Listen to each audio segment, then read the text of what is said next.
Hi folks, welcome to Scholar About Tarot. Just call me Mayfield, and thanks a ton for stopping by the study space.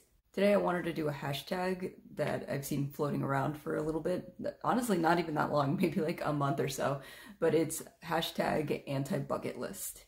And this hashtag is meant for us to consider what sort of things that we see other people doing that we're just not interested in doing within the context of our own tarot practice.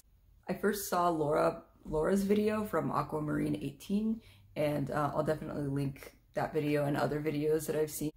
This hashtag actually started from Amy from Strength Reversed, and I made sure to check that out too, and I will link all of that stuff in the doobly-doo below.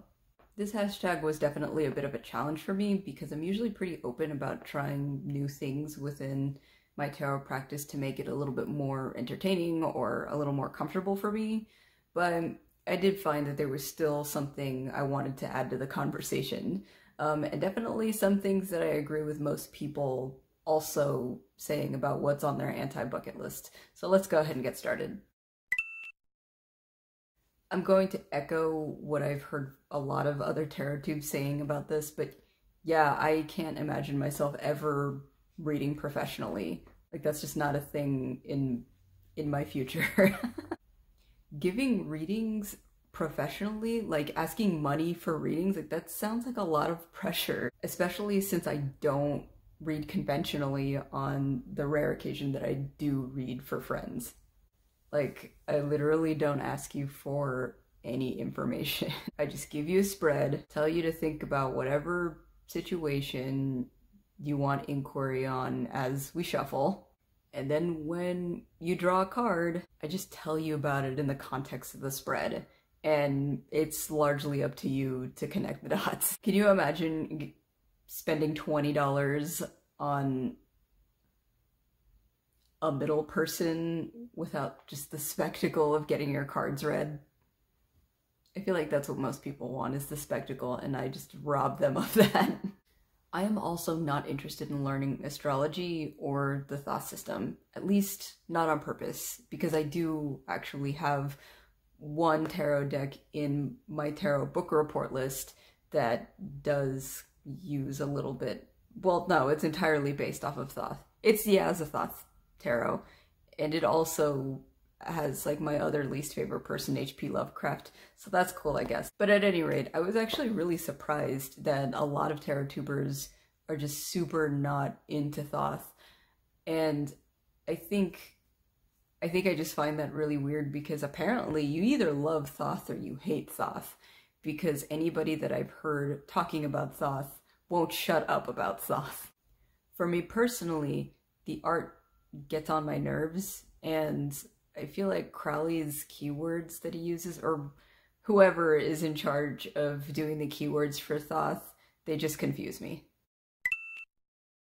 Okay, so now some things on my bucket list that I have not heard about in other videos, or at least the ones that I've watched. This one's pretty niche, to be honest. I have no plans in ever really owning an anime-themed deck. I love anime,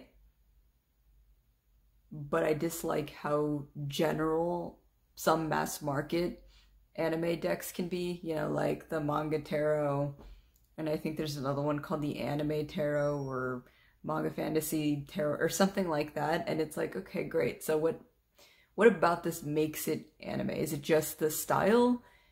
But then I think even more specifically, like, there are some not mass market, there are some indie decks out there that use more specific titles, like Sailor Moon or My Hero Academia, and like, they're fine, but they're just still super off-putting to me, and I feel like such a hypocrite for not wanting them in my life, because I have a Star Wars theme deck, and I have Terror of the Unknown, which is based off of Over the Garden Wall. These are decks that are based off of Western animation, and I love Western animation. And then I started thinking more about it as I was writing this script, and I kind of realized what my problem is. The unfortunate part is only other weebs are gonna understand where I'm coming from. A seasoned Fujoshi trash can, such as myself, intentionally suffers from brain rot. This happens anytime I let in a new anime title and all of its characters into my life. Tarot is mainly self-care and functions as just this untangling that which I brought upon myself. The two cannot exist as one. That would be bad, and I will give you no further information. The next thing on my anti-bucket list is that I actually have no intentions of growing my Lenormand or affirmations collection. The one affirmations deck that I have that I really love is the Healthy Vibes affirmation. Works just fine for me. And the one Lenormand that I have, well, I have two Lenormands. I don't remember what the other one is. Oh no. But the one that gets main use is the Black Gold Lenormand.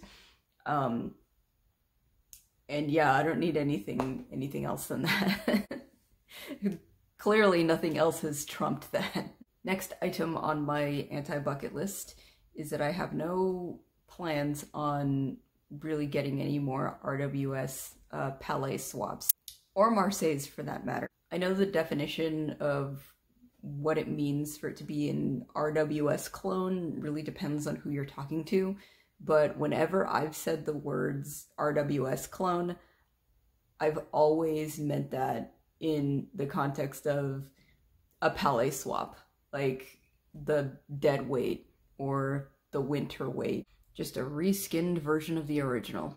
Even like more historical versions like the RWS with the Blushing Fool or whatever. They're cool and fun, but I don't need them or want them. And the last item on my list is a little more tarot adjacent.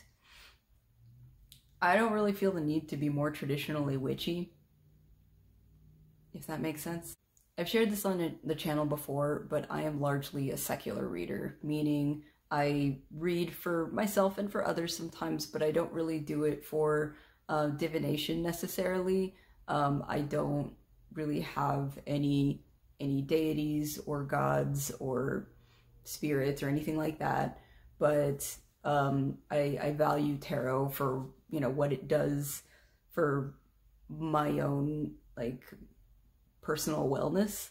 But in order to expand on like the witchy part, I guess, like I'm totally clueless about crystals and herbs unless they're coffee or tea. I don't know much about like the witchy seasons or holidays like Samhain, if I even said that correctly. Yeah, and any traditions that I've ever tried that were more in line with like getting your tarot ready, like, you know, burning sage or whatever, like that's always just felt not for me. I just feel like a poser when I do them. That's why I'm much more comfortable with being a scholar instead. That's just more my lane. Well, that was pretty much it. Again, this is such a weird tag for me.